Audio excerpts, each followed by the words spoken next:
s'apparente beaucoup plus en réalité à un exercice de communication politique qu'à une véritable preuve de transparence.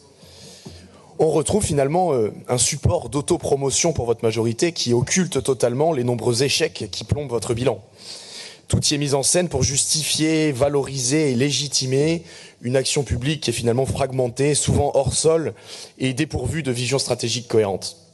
Derrière tous vos chiffres et différents dispositifs présentés sans aucune perspective, se cache une gouvernance technocratique et idéologique.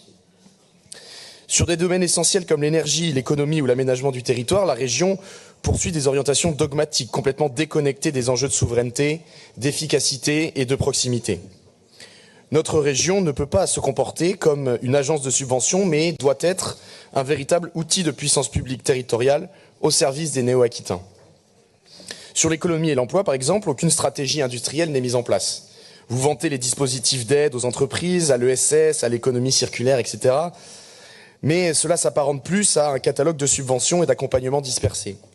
Aucune mention du nécessaire soutien à la réindustrialisation, sur la relocalisation de la production ou l'attractivité fiscale.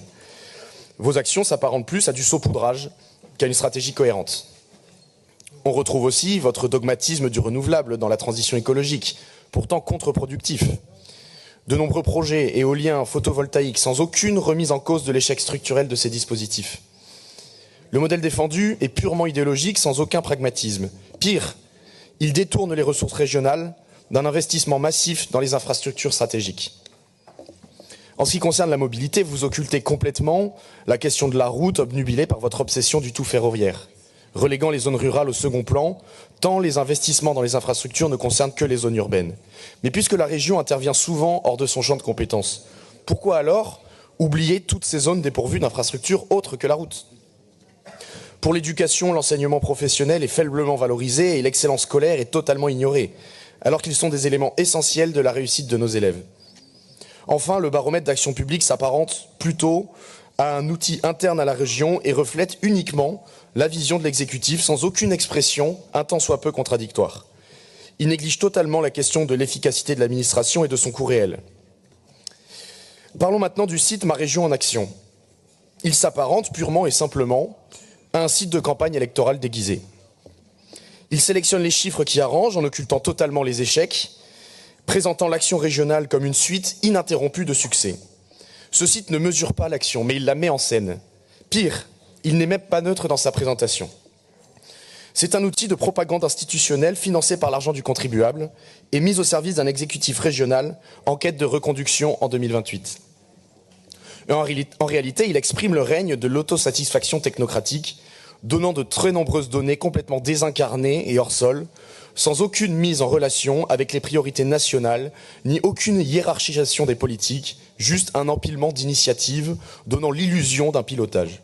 Finalement, ce baromètre ne reflète que ce que la majorité veut voir, sans évaluation externe ou contrepoids démocratique.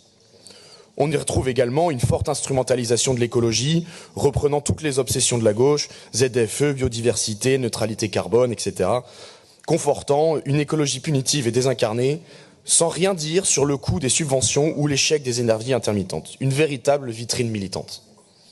En clair, Ma Région en Action n'est pas un outil d'évaluation, c'est un site de campagne électorale financé sur fonds publics.